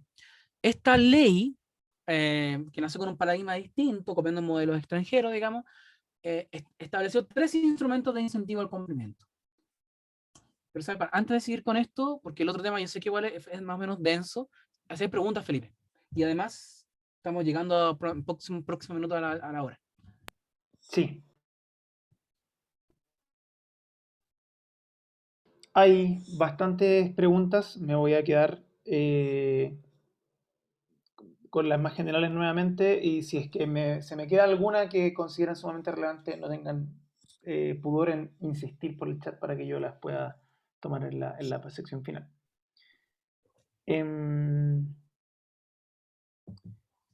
Consulta Sebastián si es que, ¿qué pasa si X empresa recibe constantes sanciones sin demostrar mejoras en sus procedimientos o en su funcionamiento? Aquí aplica en el fondo, ¿se entendería que es una reincidencia? Sí, obviamente Aunque, va a depender del caso específico. Pero sí, a ver, cuando supongamos que es una infracción leve, ¿cierto? Luego reincide.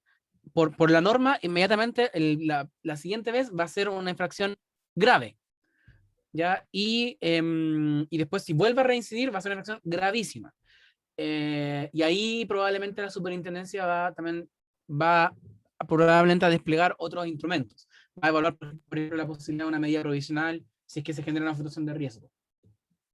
sí, yo ahí interpreto que la pregunta va porque obviamente que es reincidencia si es que el hecho denunciado es el mismo, pero si por ejemplo recibe distintas denuncias graves de distintos hechos, Ah, ¿ahí estamos frente a una reincidencia o no? ya. No, ya hay que entender, sí, quizás hay que entender como cuál es la unidad de medida de esto, ¿cierto? ¿Qué es lo que estoy analizando? Yo le he hablado en términos generales del procedimiento y muchas cosas, pero en realidad hay que entender que como que la unidad que estoy analizando en cada caso es cada infracción. Un procedimiento sancionatorio puede tener, por ejemplo, se pueden imputar, supongamos, 10 cargos distintos hechos. Y todos tienen distintas gravedades. Uno puede ser leve, uno es gravísimo, uno es grave, y son hechos distintos. Entonces, ese procedimiento completo va con 10 hechos y cada uno se va investigando. Entonces, claro, pueden haber muchos hechos graves, pero todos distintos. La reincidencia se da cuando es el mismo hecho. Súper. Eh, Preguntan también, María Isidora, si es que el dinero recaudado por las multas va dirigido a beneficio fiscal o si es utilizado por la SMA para cumplir sus funciones. Sí, buenísima pregunta, porque es parte de los temas que uno se cuestiona y también los tiene ahí en la agenda para una posible reforma. Va a beneficio fiscal. Ahí yo tengo entendido, y me puede corregir, yo sé que hay varios abogados y abogadas en el chat, y tú también, Felipe, que hay una norma que es la que establece que las multas o todo lo que se recauda por el Estado por ese concepto va a las arcas generales y no puede ir a algo específico. No sé de dónde viene, me acuerdo de haberla leído, no me recuerdo dónde, pero es un tema bien interesante a replantearse, ¿cierto? Y pongo el ejemplo de la situación del caso de Argentina. Si en Argentina no, su institucionalidad ambiental no está tan avanzada como la nuestra, porque aunque no creamos, la nuestra es de las más como modernas en Latinoamérica y es comparable a instituciones digamos, de países OECD. Lo bueno de la institucionalidad argentina es que las multas quedan completamente a beneficio, en ese caso, de la región, de la provincia, que es el CIBR a la región de acá, y además con el compromiso de que parte de ese dinero tiene que ser utilizado en temas ambientales. Y eso está establecido en la ley marco ambiental de Argentina. Sí, claro, y efectivamente aquí, como bien tú dices, no existe una relación directa entre la multa y la SMA. Tengo entendido yo también que para no incentivar como la sobresanción, por así decirlo. O sea, como si fuese directamente relacionado con el financiamiento de la SMA, podría haber como una mala intención ahí de sacar más multas de las que corresponderían, etcétera. Yo tengo entendido que por eso se hizo en su momento esa distinción, pero me parece también muy interesante el ejemplo argentino que pones en la mesa. Eh, Pregunta también, Cristian, una pregunta del millón a mi parecer, que es, ¿qué pasa cuando el daño ambiental es irreparable? Mm. ¿Ha pasado que las medidas indicadas por la autoridad para casos de daño no han sido efectivas y finalmente se sigue dañando severamente la salud de la población? Sí, primero recordemos, creo que lo mencioné la semana pasada, y también lo vamos a tocar en la clase 4, que en nuestra institucionalidad, el daño ambiental propiamente tal, si yo generé daño ambiental, no es sancionable. Como, pero ¿cómo? No. Nuestro régimen no establece una sanción por por las consecuencias de mi infracción.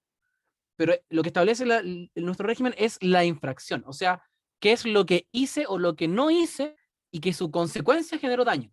Pero no es por el daño per se.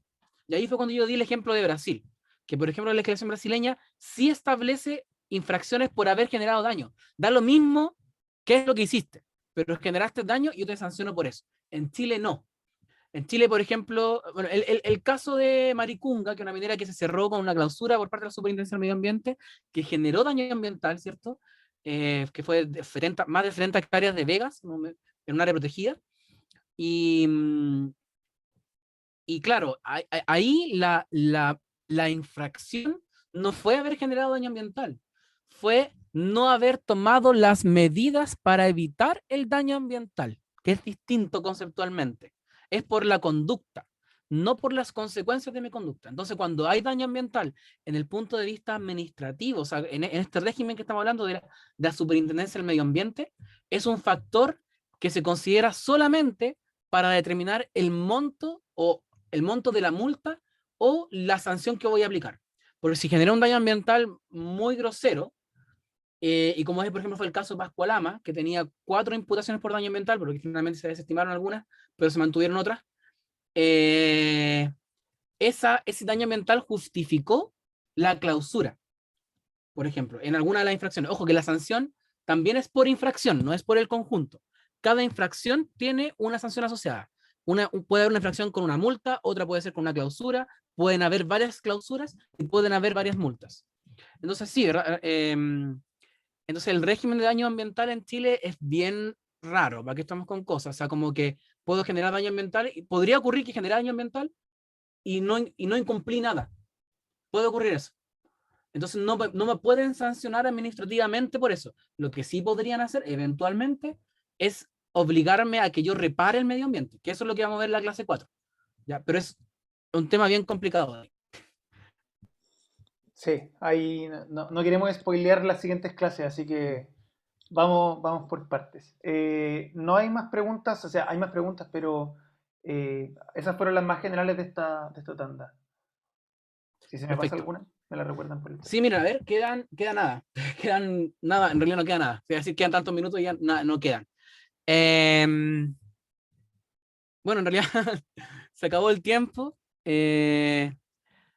Mejor, no sé si me regalan 5 minutos más para poder terminar las 2 láminas que quedan, por favor, para poder cerrar este módulo. Sí, Em, asiente. ya, muchas gracias. Ahí estoy leyendo los chats. Bueno, entonces estaba hablando de los instrumentos de incentivo. Em, aquí está. Instrumentos de incentivo. Nuestra legislación creó 3 instrumentos de incentivo. El concepto de incentivo es bien raro ahí, ya, pero es porque hay unos principios que explican estos instrumentos, que no los vamos a entrar a detallar ahora, son temas bien doctrinarios, bien fome, así como que tienen que ser voluntarios, tienen una serie de criterios. Pero son estos tres, ya que son la autodenuncia, que está aquí en el globito amarillo, están los programas de cumplimiento ambiental y están los planes de reparación. ¿En qué se diferencia cada uno? Primero, en qué etapa del procedimiento sancionatorio yo lo puedo aplicar. ¿Ya? Y por supuesto, la naturaleza de cada uno. Bueno, la autodenuncia es, como se explica su nombre, digamos, es que uno se acuse por incumplimientos que uno generó, ¿cierto? Inmediatamente uno proponga, los corrija y presenta un plan, un programa de cumplimiento. Entonces están estrechamente vinculados. La autodenuncia tiene el beneficio en que si se me acoge la autodenuncia y yo cumplo el programa de cumplimiento, yo por primera vez también me eximo del monto de la multa. Y si me autodenuncia por segunda vez, yo me hacen un descuento del 75% de la multa original, y si yo me autodenuncio por tercera vez, me hacen un descuento del 50% de la multa que me correspondería. Ese es como el beneficio de la autodenuncia. Ahí se generan varios como un tema bien, bien jurídico de criterios con el programa de cumplimiento, porque es raro esto de que como que porque no puedes presentar programa de cumplimiento por todos los hechos, pero la autodenuncia sí, es un tema bien. Bueno, paso el dato, aprovecho también de tirar publicidad. Hacemos un curso en app de la Chile, que probablemente en agosto vamos a tener una próxima versión, que es sobre programas de cumplimiento ambiental. Entonces ahí detallamos todo esto, lo analizamos en mucho detalle y cómo es el cruce de estos instrumentos. Ahí cierro ese dato, la tanda publicitaria, fuera del PS. Los programas de cumplimiento ambiental se aplican dentro del PS, esta figura que les expliqué en el procedimiento, que justo en la lámina que viene a continuación está nuevamente el flujograma, y lo que puede generar es que me eximan completamente de la multa que me correspondía si yo cumplí todo. O si yo incumplí, me castigan con hasta el doble de la sanción inicialmente eh, que correspondía, ¿cierto? Y el último es el plan de reparación. Bueno, y otra cosa, los tamaños de los globitos en esta figura no son porque sí, digamos, sino porque tienen que ver con la importancia que han tenido en su aplicación. La autodenuncia es un instrumento que se ha aplicado menos de 20 veces desde que la superintendencia está operando. Y el programa de cumplimiento hay más de 600, entonces hay mucho, se usa mucho. Y el plan de reparación se ha usado solo una vez, porque evidentemente es un incentivo que no es incentivo, realmente. No hay un beneficio muy grande por presentarlo. El plan de reparación se puede presentar solamente posterior al procedimiento sancionatorio, o sea, una vez que me sancionaron y que mi sanción haya incluido una infracción que generó daño ambiental, ya sea reparable o irreparable, ahí yo puedo, como infractor, presentar un plan de reparación a la Superintendencia del Medio Ambiente. ¿Y cuál es el beneficio de presentarlo? Es que el Consejo de Defensa del Estado no podría demandarme para reparar el daño ambiental. O sea, finalmente es como reparo voluntariamente el daño ambiental que se me imputa y me ahorro el procedimiento judicial. Ahí viene pues todos los estudios abogados a decir no lo hagas, no te conviene presentarlo porque mejor anda a pelear al tribunal ambiental, porque en una de esas puedes ganar y no tienes que reparar nada. Entonces realmente es un problema el cómo está diseñado ese instrumento. Es un instrumento que el día de hoy no está generando incentivo alguno, eh, y realmente está un poco muerto. Entonces el único instrumento de incentivo que ha funcionado son los programas de cumplimiento porque el incentivo es muy grande, ¿cierto? Es como no ser sancionado. Y acá está el programa de cumplimiento, un resumen del procedimiento. No voy a entrar en cada detalle porque cada uno también da para una clase. Pero claro, como expliqué delante, cuando me formulan cargos se aparece esta especie de procedimiento alternativo, ¿cierto? Que primero hay unos requisitos de procedencia que están establecidos por ley. Entonces, una vez que si procede mi prueba de cumplimiento, ahí la superintendencia analiza su aprobación. Y eso también hay que cumplir ciertos criterios de integridad, de eficacia, verificabilidad, que no sea dilatorio, que no se elude la responsabilidad y que no se aproveche su infracción. Cada uno de estos ha dado para tesis, digamos, de magíster, de pregrado también, y para grandes sentencias de los tribunales ambientales explicando qué se entiende por cada uno de estos criterios. Entonces, bueno, hay todo un análisis que hace la superintendencia sobre estos programas de cumplimiento. no es cualquier plan que aprueba, y como dijimos delante, si se cumple sin sanción y si se incumple, se puede llegar a una multa de hasta el doble del original. Y ahí se activa la vía tradicional de los descargos. Y no olvidar lo que ya mencioné, como a nivel del procedimiento sancionatorio, tradicional, por decir una forma, que son los descargos, el examen de antecedentes, la elaboración del dictamen, la resolución sancionatoria, que el procedimiento no termina ahí. O sea, el procedimiento administrativo sancionatorio que realiza la superintendencia efectivamente termina acá, termina con esa resolución. Pero esa resolución en primera instancia podría ser objeto, de aquí donde entran los ingeniosos abogados y abogadas, a presentar, por ejemplo, un recurso de reposición, que ¿qué es esto? Es una especie de reconsideración, para explicarlo en palabras más simples, con la misma autoridad. Es como que uno le dice, superintendencia, mira, reconsidere lo que usted dice en tal parte en base a estos antecedentes, por ejemplo. Entonces ahí se entregan nuevos antecedentes para que la misma autoridad reconsidere algún aspecto de su decisión. ¿Ya? Luego, esto es voluntario, por supuesto. Uno podría no presentar ese recurso de reposición. Ojo, que yo aquí puse el ejemplo, por ejemplo, de un infractor que lo presente, pero también lo puede presentar un denunciante, ¿ya? Porque también, o sea, como que la superintendencia no consideró ciertos factores que a mi juicio debieran haber sido considerados. También puede ser presentado así. Bueno, se presenta eso. Ahora bien, independiente si se presenta el recurso de reposición o si la superintendencia rechaza el recurso de reposición, se puede presentar un recurso de reclamación, como expliqué delante, a los tribunales ambientales. Y aquí es cuando se habla de la judicialización, ¿cierto? Y esto pasa ahora a sede judicial, en que lo ve el tribunal ambiental, un tribunal colegiado, con 3 sedes, ¿cierto? A nivel nacional, una en Antofagasta, una en Santiago y la otra en Valdivia. Y ahí se resuelve finalmente la controversia, ¿cierto? Ahí uno va directamente, en palabras simples, a pelear los puntos que estoy en contra de la resolución sancionatoria. Y ahí ha ocurrido todo. E incluso, después que el Tribunal Ambiental emite una sentencia, ya sea porque aceptó el recurso o porque rechazó el recurso de reclamación, eso después puede subir todavía con un recurso de casación a la Corte Suprema. ¿Ya? Todo esto, ¿por qué muestro todo esto? Es para que dimensionemos un poco la duración de estos procedimientos. Un procedimiento sancionatorio, como expliqué, puede ser muy simple y rápido, como un caso de ruidos que puede durar hasta 6 meses, estar todo resuelto. Pero casos más complejos, Pascualama, que fueron 5 años, solo la arista sancionatoria. Después la sede judicial, recién en el año 2020 salió la sentencia, o sea, fueron 2 años más del tema judicial con recurso de reclamación. Y eso que en ese caso particular no fue esta vez a la Corte Suprema. Llegó hasta ahí. Entonces, el 2003 al 2020, 7 años duró todo eso. Y incluso el día de hoy no se resuelve, el recurso de reclamación le dijo a la superintendencia que tenía que corregir ciertas cosas y eso aún no está corregido. Entonces eso es lo que le quería mostrar, contarle un poco de este procedimiento. Yo sé que a veces uso palabras muy técnicas, algunas como semi-jurídicas, me disculpan por eso, pero cualquier duda, por supuesto, hágalas nomás y bienvenido a responderlas.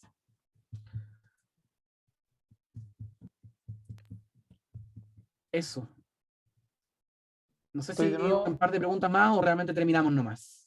buceando entre las preguntas que a ver si encontramos algunas últimas para cerrar. Em, en general, en el chat hay una queja constante a cómo funciona la institucionalidad ambiental, así que descárguense nomás por ahí, pero estoy buscando a ver si hay alguna pregunta, porque son principalmente comentarios.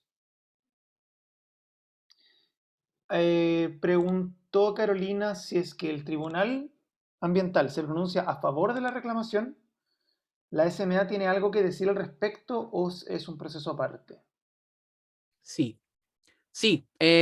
Como lo que se reclama ahí es la decisión de la Superintendencia del Medio Ambiente, la Superintendencia podría acoger lo que dice el tribunal, digamos, como que, ok, me equivoqué y acojo todas las observaciones que hace el tribunal ambiental, o podría discrepar y la misma superintendencia eh, eh, interponer un recurso de casación a la Corte Suprema.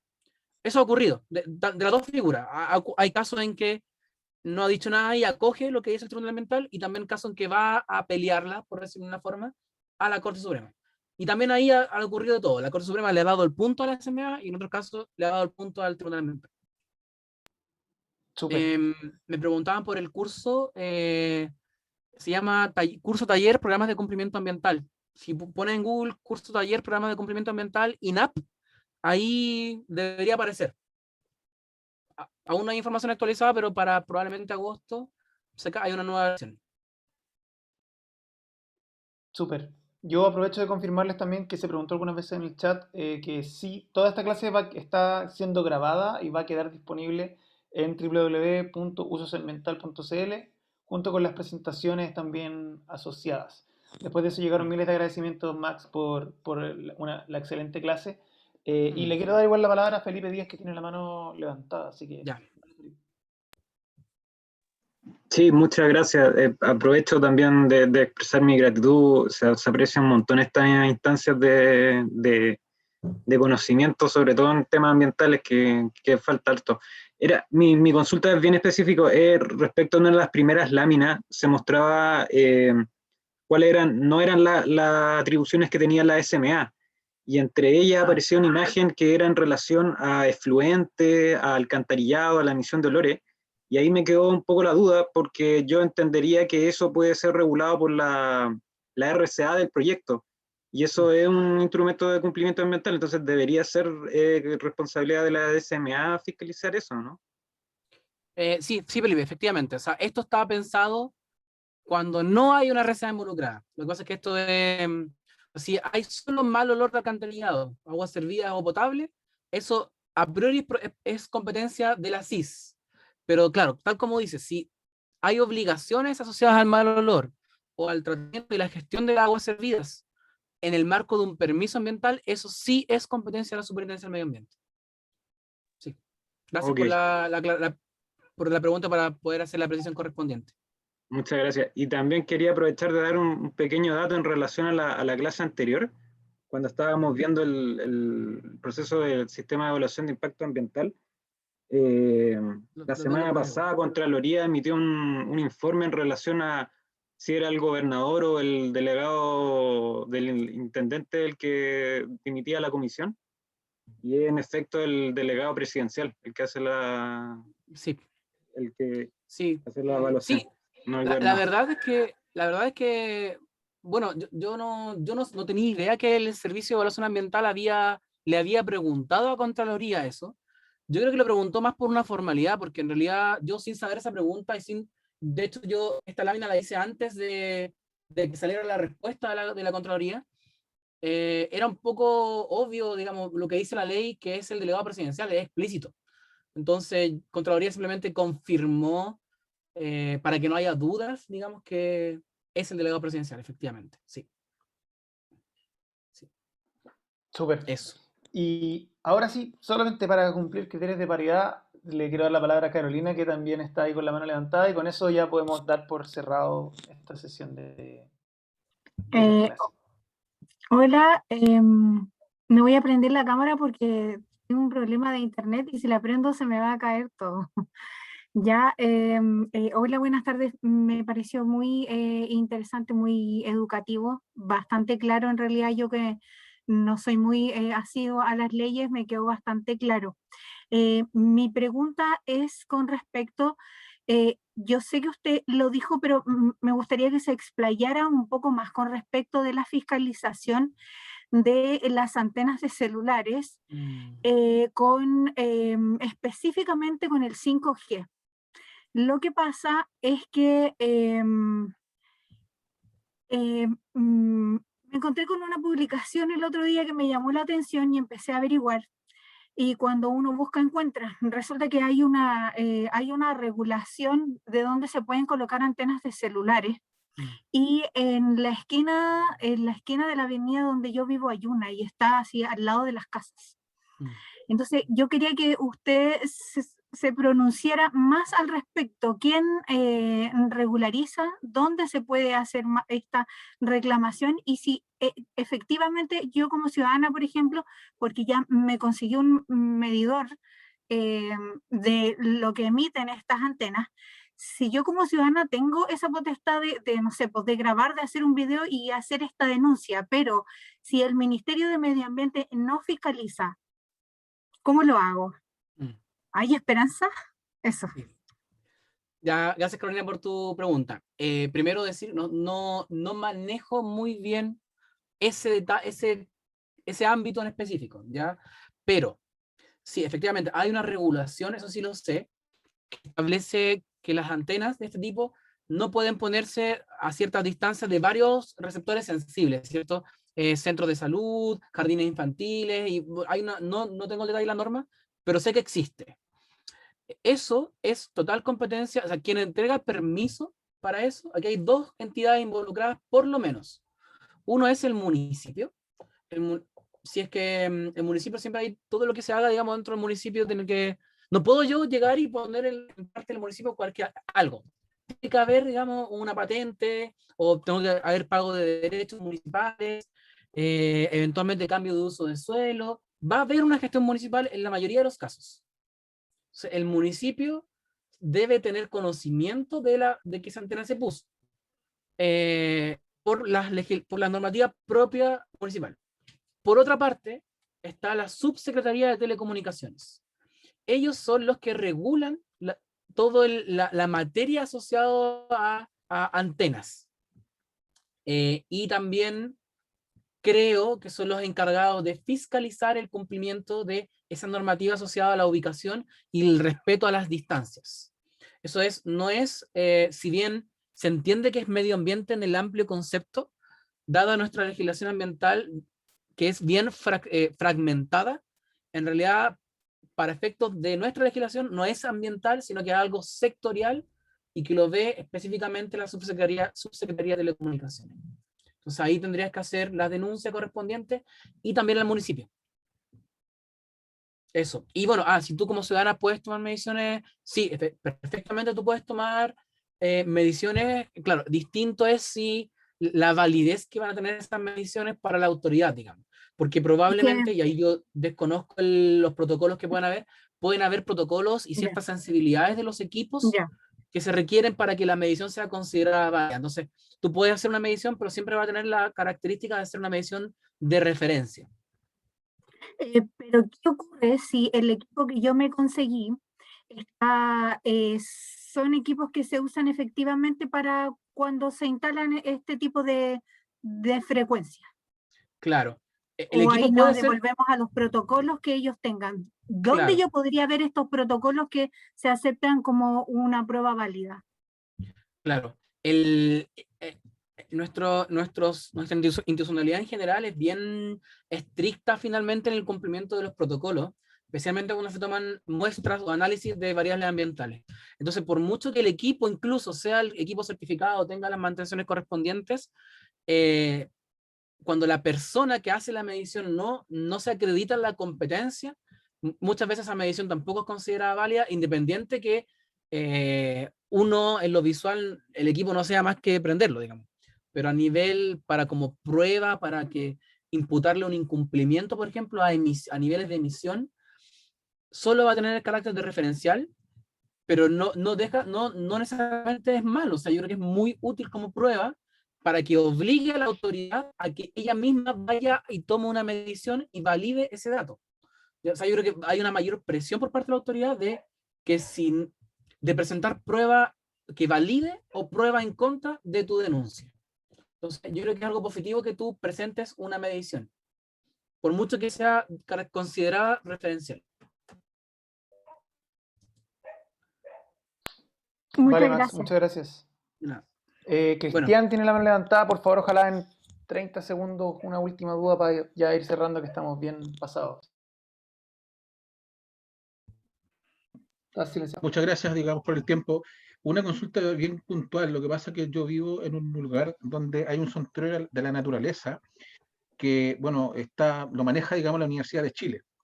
Y en este santuario de la naturaleza, lamentablemente, hace bastante tiempo están ingresando motos, clubes de motos, a hacer rally, a hacer competencia incluso.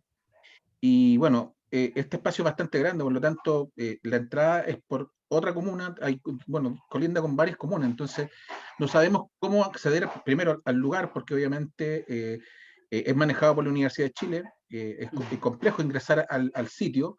Hemos tenido varios ya registros, teníamos algunos registros, pero se hace muy complejo digamos, el fiscalizar, porque realmente esto más encima se hace los fines de semana y nadie se hace cargo. Nosotros hace mucho rato estamos tratando de poder buscar la forma de hacerlo, ojalá nos pueda guiar para poder, digamos, hacerlo adecuadamente. Sí, conozco el caso, Cristian. Quebrada la Plata probablemente te estás refiriendo, ¿cierto? Y efectivamente, que ahora la Sí, plata. sí. Bueno, no, lamentablemente no tengo una respuesta, una orientación rápida de qué es lo que se podría hacer para ese tema. Es un tema súper complejo que ocurre aquí y ocurre también en muchos humedales costeros que están entre los vehículos y destruyen los nidos de aves, espantan las aves que están en época de migración. Es un gran problema el tema de como las actividades regulares o ilegales en áreas protegidas. Lamentablemente, Cristian, no tengo una respuesta así muy que sea útil, que pueda ayudarte, más cuando esto es un santuario con recursos bien limitados, que es responsabilidad de un privado, o sea, de un privado, teniendo la Universidad de Chile como privado, y claro, no hay un deber del Estado de salvaguardarla, digamos. Y menos aún con la falta de una institucionalidad como el SBAP, que probablemente traería un poco más de instrumentos para actuar en este caso. En este caso, perdón, en este caso yo lo único que veo es denuncias constantes a carabineros por la materia. No sé, podría pensarle dar una vuelta, digamos, y quizás voy a darle una vuelta a ese tema, digamos, porque ¿qué se puede hacer realmente? No tengo claro el día de hoy qué se puede hacer. Pero te agradezco la respuesta, ¿eh? Sí, Súper. Con esto ya estamos listos, Max. bueno, Muchas gracias. muchas gracias a todas y a todos. Que estén bien. Nos vemos la Gracias a ti próxima también, semana. Max. Y estamos. Chao, gracias. Nos vemos en la próxima. Que estén súper bien, descansen. Gracias. Buenas noches. Muy buena clase. Chao, gracias. Chao, Consulta. Gracias por la gracias. clase, Max. Excelente. Muchas gracias. PPT está disponible? No, está disponible la grabación de la clase. El PPT no. Ah, ok. Vale, gracias. ¿Ya? Chao, Max, gracias. Chao, que estén bien. Chao, Andrea. Chao, gracias. Chao, Tomás.